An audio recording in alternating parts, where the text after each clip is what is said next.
Vamos que vamos, meio-dia e 27 minutos.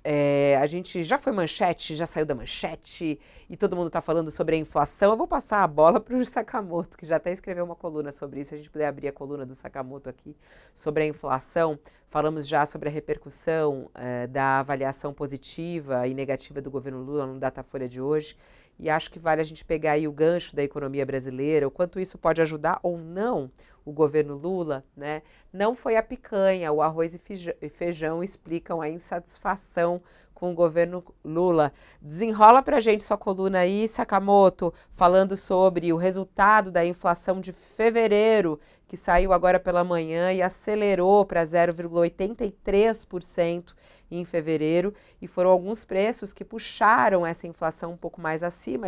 A estimativa aí estavam com uma expectativa abaixo dos 80, 0,79 era o que o mercado estava esperando para a inflação de fevereiro, veio um pouco acima, 0,83%, segundo os dados do IBGE. Fabiola, de uma maneira geral, né, aquilo que talvez tenha puxado, talvez não, que mais puxou, considerando esse índice de 0,83, o principal componente do índice, aquilo que teve mais peso, foi educação, né? Isso aí é fato que foi educação, e principalmente educação formal, curso regular, ensino médio aumentou 8,5%, ensino fundamental 8,24%, pré-escola 8%, creche 6%, ensino técnico, ensino superior, pós. Os cursos regulares de educação pesaram nesse processo todo, assim. Houve um aumento, eles aumentaram em fevereiro quase 5%, 4,98%, então eles pesaram nesse índice, nessa composição do índice de 0,83, praticamente seria 0,5 quase, se não tivesse essa, essa esse dado assim no meio, né? Essa da educação no meio. Contudo, para além dessa questão da educação, né, que é uma questão conjuntural, né, pontual, porque é o começo do ano, no momento que tem reajuste de mensalidade, de matrícula, todas aquelas coisas envolvidas. O ponto que continuou preocupando o pessoal foi a alimentação e bebidas, né? Que aí é o segundo maior peso na parte da inflação do mês de fevereiro. E aí tem um ponto interessante, que se 0,83 foi a inflação total, 1,12 foi a inflação da alimentação em domicílio, ou seja, a comida que nós brasileiros compramos para comer em casa. E aí, entre os vilões da alimentação em domicílio, ao contrário do pessoal pensa, a carne continua controlada, continua caindo, picanha caiu 8,2% nos últimos 12 meses, mas qual que foi o vilão? O vilão é o arroz, o vilão é o feijão preto, o vilão é a batata inglesa. O vilão é o leite. O vilão é a cebola. Ou seja, são coisas que fazem parte da cesta básica. Inclusive, não apenas estamos falando da inflação do IPCA do IBGE, mas os dados também do DIEESE apontam a mesma coisa, né? A cesta básica cresceu, e esses são elementos da cesta básica. A cesta básica aumentou, né? Aumentou em todas as capitais e está pesando sim no bolso dos brasileiros, né? Isso está pesando. E outra coisa que também pesou, Fabiola, além de de tudo isso, outra coisa também que pesou, o terceiro item que mais pesou na inflação foram os transportes. Você teve aumento de também o terceiro item mais importante. Aí o quê? Subiu o etanol, subiu gasolina, subiu diesel, subiu gás natural, né? E até, como a gente havia comentado, isso ajuda a explicar também um pouco as pressões dentro do governo Lula para uma interferência na política de preços da Petrobras, uma interferência maior, porque aquela política de preços que o Prats tinha anunciado, ela pouco interferiu, ela na prática foi seguindo o preço internacional. Tem gente que defende a manutenção do preço internacional pela necessidade da Petrobras poder comprar combustível de fora sem dar prejuízo, sem acontecer o que aconteceu em outros governos, como o governo Dilma. E tem gente que defende uma maior intervenção exatamente para abaixar a inflação no fórceps, né? Então, o que acontece? De uma maneira geral, essa questão principalmente dos alimentos, porque a questão do combustível ainda tem variações internacionais mais importantes.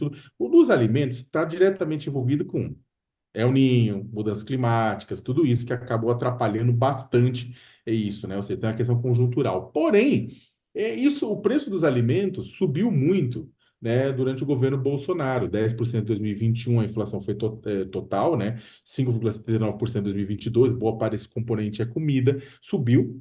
O governo Lula controlou, segurou a inflação, ficou dentro da meta, porém os preços estão lá em cima e está todo mundo pagando preço lá em cima de alimento. E aí, quando você tem aumento, está aumentando em cima de um valor já alto, que por mais que tenha gerado emprego, tenha aumentado renda, salário mínimo, reajustado benefício social, as coisas estão caras e não ficaram baratas, não caíram. E isso está repercutindo o quê? Na popularidade do Lula, como falamos no início do programa. Esses preços de patamar alto e subindo ainda mais por conta dessa inflação que tem custo, culpa nos transportes, culpa no clima, culpa em um monte de coisa, vai corroendo a popularidade de Lula, que prometeu garantir qualidade de vida que passa por poder de compra, Fabiola. E você, hein, ô Josias, como é que analisa essa inflação? Aí alguns começam, tá vendo? A inflação já voltou a subir, esse país já tá caindo no buraco de novo, já soma isso à popularidade do Lula, e outros falam, não, isso aí já era esperado. Como é que você analisa aí esse resultado da inflação de fevereiro, o peso que isso tem para o governo Lula? Bom não é, né, Fabiola? Se a inflação sobe, bate direto no bolso, quem sofre mais é o mais pobre. Agora, há também, o Sakamoto já realçou aí o que há de mais deletério nesse resultado, mas há também indicadores positivos nesse levantamento, nessa pesquisa que foi divulgada pelo IBGE, porque mostra ali nas entrelinhas que houve, embora tenha subido o preço de alimentos e bebidas, diminuiu o ritmo. Então, há uma desaceleração. Essa mesma desaceleração está presente no setor de saúde. E o setor de serviços, que vinha registrando alta há 3 meses, também desacelerou. Passou no último levantamento do IBGE, estava em 0,76, agora passou para 0,44. Então, uma série de indicadores que apontam para um efeito temporário. Essa subida que houve agora, nós estamos falando de uma subida no preço das mensalidades escolares, é algo conjuntural, época de matrícula, estamos falando de uma elevação de preço de alimentos provocado pela sazonalidade, né? E é muito incômodo, que sobe coisas que todo mundo consome, cebola, batata inglesa, fruta, arroz, leite. Então, realmente é um negócio para cutucar a paciência do consumidor, né? Mas isso tudo é conjuntural e a perspectiva é de que comece a ceder, que os preços comecem a ceder já nesse mês, ao longo desse mês. Há também um outro indicador que aconteceu agora, subiu a gasolina, mas subiu porque o Ministério da Fazenda teve que fazer uma correção no valor do ICMS, que o Bolsonaro tinha mexido artificialmente. Então, isso veio na taxa de inflação, não se repetirá. Então, há uma série de sinalizações nos dados levantados pelo IBGE que mostram que nós estamos diante de algo sazonal, que não é algo que vai se perenizar no índice de inflação. Hoje mesmo foi divulgado pelo Banco Central uma média que é feita uma pesquisa que o Banco Central faz, a pesquisa Focus, que mostra que a aposta do mercado é de que a inflação será cadente ao longo do ano.